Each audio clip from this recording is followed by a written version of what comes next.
Bassem, thanks for making the time. Thank you so much for having me here. Well, now you were already a big star in the Middle East as a comedian and working on TV. Now you're an international megastar. How has your life changed? I've been ups and downs in this for so long. It's kind of like all of these waves of like ups and downs. Kind of, you learn to get grounded. I had my first taste of fame when I was in Egypt, 2011, when I kind of like shot through fame very quickly, and then it's unnatural. It's an unnatural state. This kind of exposure and this kind of fame, especially when you get it too quickly. And I learned that the hard way, because you're all day up in the top in Egypt, and then I had to escape, and I had everything was taken away from me, and I started to start from the beginning. So that kind of like new fame again because of the Piers Morgan thing. That yeah, I've been there before. So I don't let that go to my head too much. Often when you're doing satire and humor around political things, you're often touching on sensitive, sometimes intense subjects. For example, now with Israel Gaza.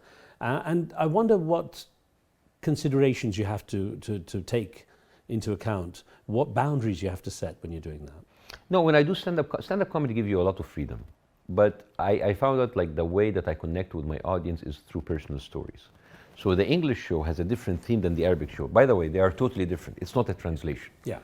The English show has its own story and theme and direction. The Arabic show has its own theme and direction. With the English show, I talk about my journey as someone who was a doctor, left medicine into a comedy show, into doing comedy in Egypt, left Egypt, came here as Trump was becoming president, and I'm coming here as an unwanted minority.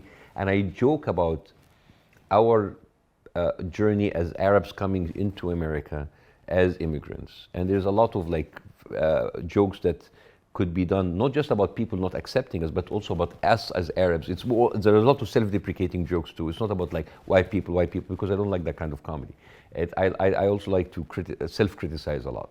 So it's a show that everybody is comfortable, whether you're white, whether you're brown, whether you're Arabic, whether from the Arab world, or whether you're somewhere else from the world. I have people from all kinds of, like, people from Latin America, people from Asia. People come and enjoy the show because I made it in a way that everybody can enjoy it. In the Arabic show, it's different. I talk about how difficult it is to speak to a group of people who are Arabs, and we speak the same language, but it's not the same language. Right. Because dialects in the Arab world is very, very variant. And no matter how people think, oh, but everybody understands Egyptian dialect. They understand the Egyptian that they see on television. But in the street talk, everyday talk, it's different.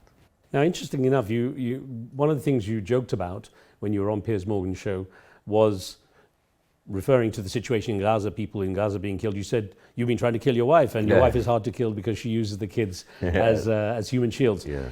Interestingly enough, that stuck with a lot of people. And I'm wondering to what extent, your wife felt comfortable about being part of the act. Oh, no, my wife is very cool. My wife is the coolest person ever. I think my wife is, I think she is the most, if I would choose one thing to describe her, is she is a grounding factor. She has been very grounded, she's been very supportive. She's seen me going through a lot of trouble. And the best thing that she innately knew how to do is just to be there and not to add any of my stress.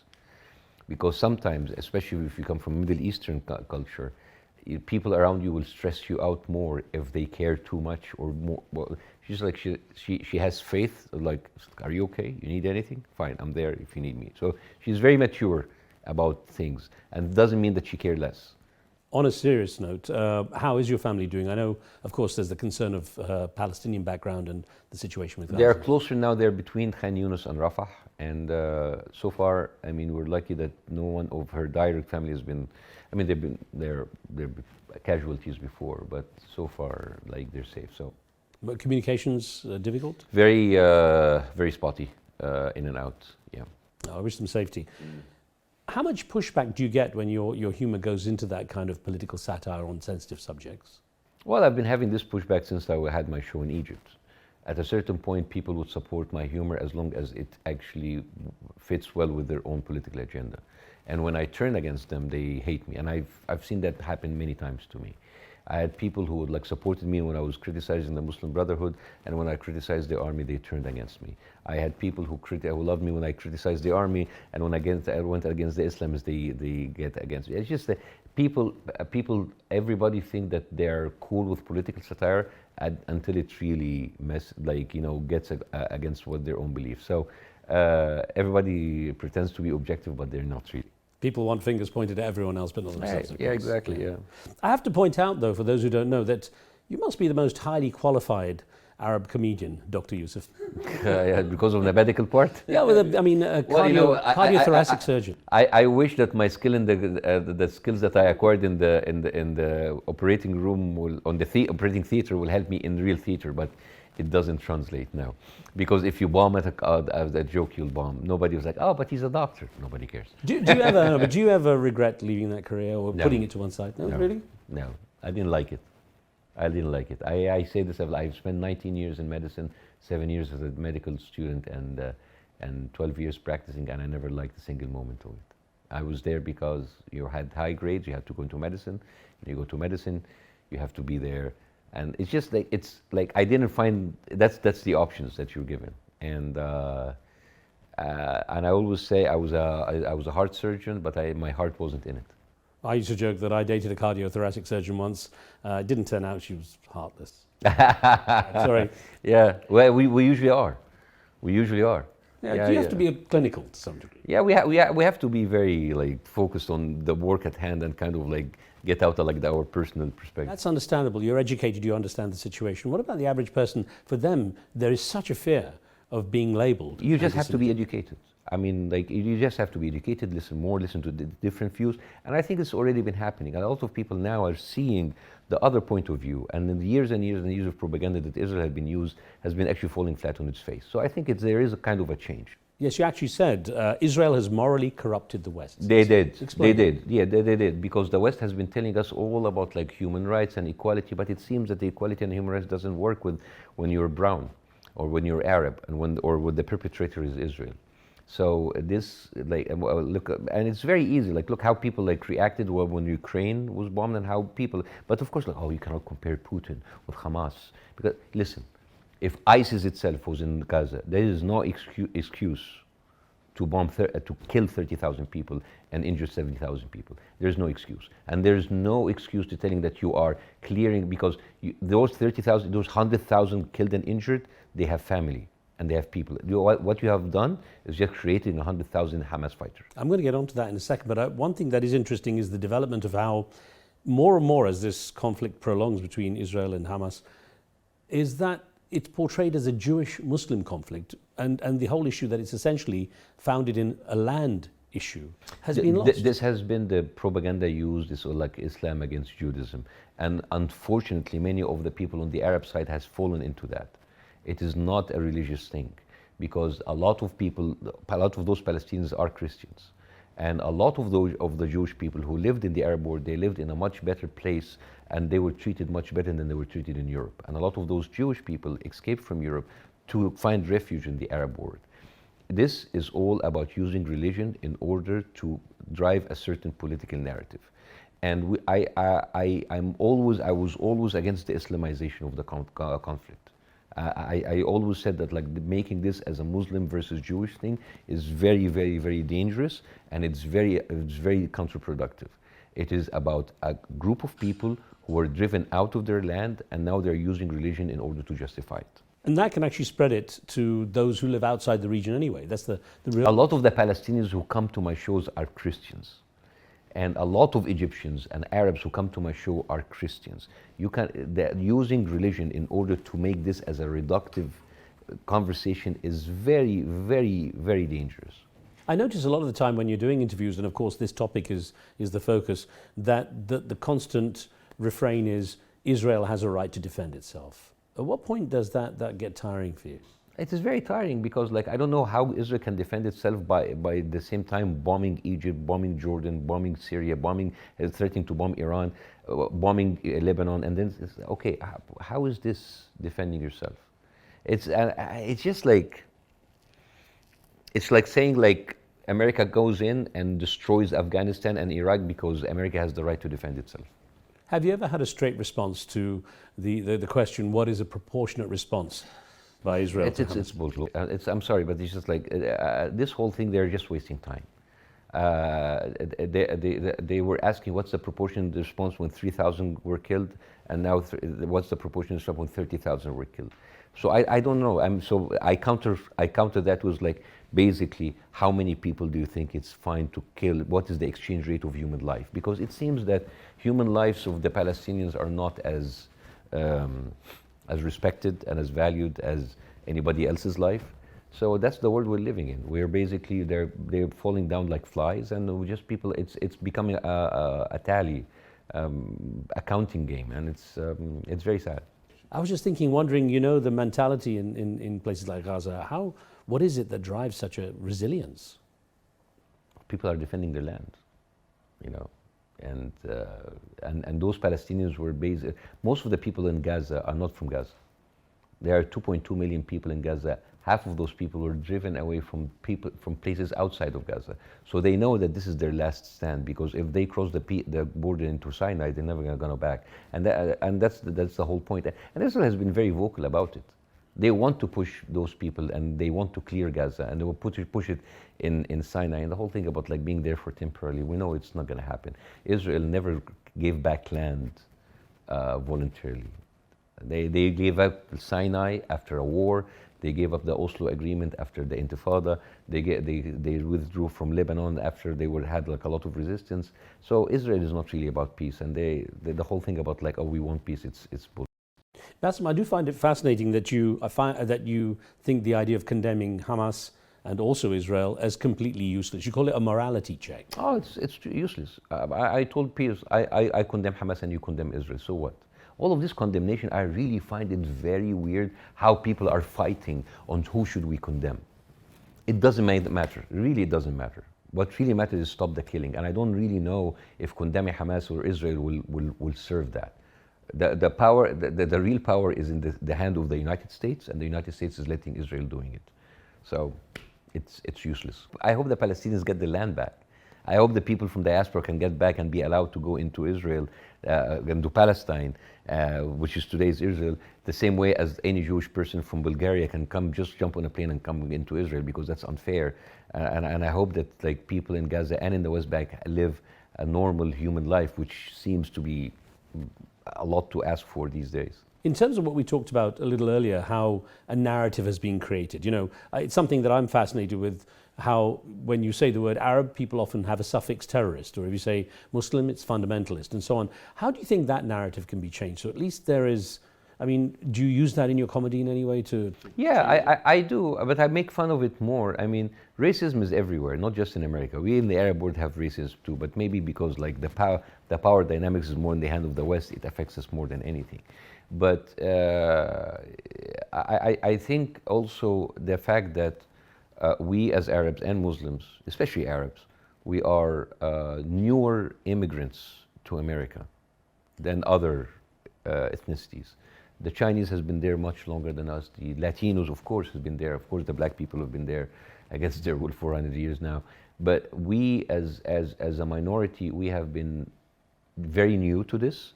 And many of the first wave of immigrants were just concerned about surviving and giving their kids a better future. So now you see the first generation and the second generation Arabs are actually people who led the way on TikTok, on social media, of explaining what's happening there. So now we are kind of getting into the zone of trying to tell our piece, showing our voice, showing our narrative. So, and I think you will see more of that in the coming couple of decades. And I think it's already changing, because now Arabs have settled into these Western countries, and now they have a chance to tell people to talk to people from their own point of view. So I think that will change. The reason I ask you to some degree is because it's amazing how little differences can have a bigger impact. When you say the word Arab as opposed to the word Arabian, it's a totally different feel. Arabian comes with nights and romance, and Arab now is obviously linked to all kinds of terrorism. Yeah, I think there was a social experiment where they asked Americans if America should invade and bomb Agrabah, and I think 60% said yes. And Agrabah is the city in the country in Aladdin cartoon. Right. So it's very interesting how Americans were very excited about bombing in a cartoon city because it just like sounds agraba. Sounds dangerous. Very. I know you want to make a film addressing the negative depiction of Arabs in Western films, and that you hope that its impact will at least have a change in the West on how Arabs are perceived. How is that progressing? Or what's your idea for that? No, it's not that. I bought the right of a book that's called the Muslim and the Jew, and it's written by a German author who discusses a real life story about an Egyptian doctor who lived in Berlin and saved 300 Jews, including from the Holocaust, including a little girl called Anna, who changed her name to Nadia and gave her a Muslim name, pretended to be his niece. It's a wonderful, true story, and I think this is like a story that you can show that like Arabs, Muslims, and Jews didn't have a problem. Even that was like even in the middle of the Holocaust, Arabs and Jews were actually like living together and helping each other. That history's been lost, hasn't it? Yeah. Yeah. Now I'm wondering then if you're able to do something that can help the narrative in terms of that film, for example. When does that kind of take place? Well, we're in development right now, but also what I try to do every day and go into a comedy show. Even people come here and see Arabs and having fun and discussing stuff that are political and fun, and it doesn't have to be on the nose. You know, I think what is missing right now, unfortunately, is that when people see the news, they don't see us as humans, they see us as numbers. So that's why we're very dispensable. But when you see and you have this like human connection with other Arabs who, we're humans. So when they see Arabs being killed, it's like, okay, now we know some of them. And the same, but it goes both ways. Yeah. Goes both ways. Like, I mean, the Jews who have been killed in the Holocaust, they were killed because they were dehumanized. And the Nazi propaganda used the dehumanization of Jews in order to make it okay to kill so many Jews. And dehumanization is the first step of committing any atrocities. The same way with the Islamist terrorists, like ISIS, whatever, they dehumanize their enemies, calling them infidels. The same with American, how they dehumanize Muslims, calling them terrorists. The same way like Israel have dehumanized like a whole population of Palestinians, calling them terrorists. So dehumanization comes as a first step of allowing humans to like give up on their humanity and look at others as just targets that could be killed. Well, you, like me, travel a lot, of course, east and west, and so you see how the media covers stories, whether it's in the east or it's the media in the west. Spending that much more time here now, I guess, with your act, how do you regard the way the Western media has developed in the recent years? Well, some of them is actually like quite shameful. Like, for example, there's like a very famous headline from the New York Times when there was like a missile hit a cafe in Gaza, and they said that the headlines came, "Missile finds patrons in the cafe." No mention of Israel, no mention of launching, no mention of anything. Just a missile miraculously found people. Or when Israel like bombed the church in Gaza, they say like blasts, shakes church in Gaza. Which is very, and of course the whole thing about like how Israel are killed, but Palestinians die, and how even in the middle, how we like when 30,000 people killed, how the Western media have reported the death of Israeli 67 times more than Palestinians. So all of this is very sad. I remember an Arab media friend of mine, reporter friend of mine, berating the Western media with the phrase, basically, you show the missiles being fired, we also show them landing on that side. And I think that's where sometimes, say, the narrative can get really distorted for those living in this part of the world. You know, I'm wondering really, when it comes down to it, how long before the situation, the narrative changes? I don't know. I really don't know. You get any feeling, like you said, there are some signs? I don't know. I mean, you never know. Like, I mean, yes, you. At the end of the day, we are judging from my lens from social media. My lens could be different from their lens, right? Yeah. Maybe I can see something's changing. Maybe other people saying it worse. It's really dependent on, like, honestly, it's really how you are exposed to social media and what you see and what kind of rabbit hole you're in the social media, right? Because this is like asking someone in, you know, a flat earther, when do you think the earth will be around? It's like, never. Yeah. Right? So it's really depending on like how you're, it's very, there is this question how do you see things changing? It's really very subjective, and it's different from That's one true. person to the other. You know, one thing I did wonder, I've always wondered, and you know, never really had a chance to ask anyone for their perspective too much on this, from the Arab world side, had Hamas gone in to Israel on October the 7th and not actually, pretty much just took hostages and not committed any kind of shootings, killings, anything like this, how the situation might have been different. I don't know, but like the thing is, when I speak to Palestinians, say like the situation was getting worse any day. It was just like a matter of when. Right.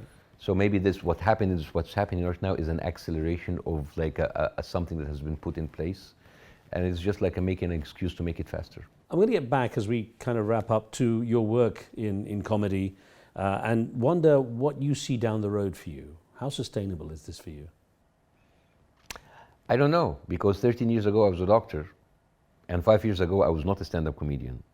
So I don't know actually if I'm going to have like a second life, a third life, a fifth life in the next 10 years. Maybe I will just have enough money and open a paddle tennis club and just be happy. and just like have people coming in and play paddle tennis. I don't have to worry about any of this. And just stay in California, not having to worry about touring or politics or the world. Or maybe go to an island and die. It's quite a lot of pressure, isn't it?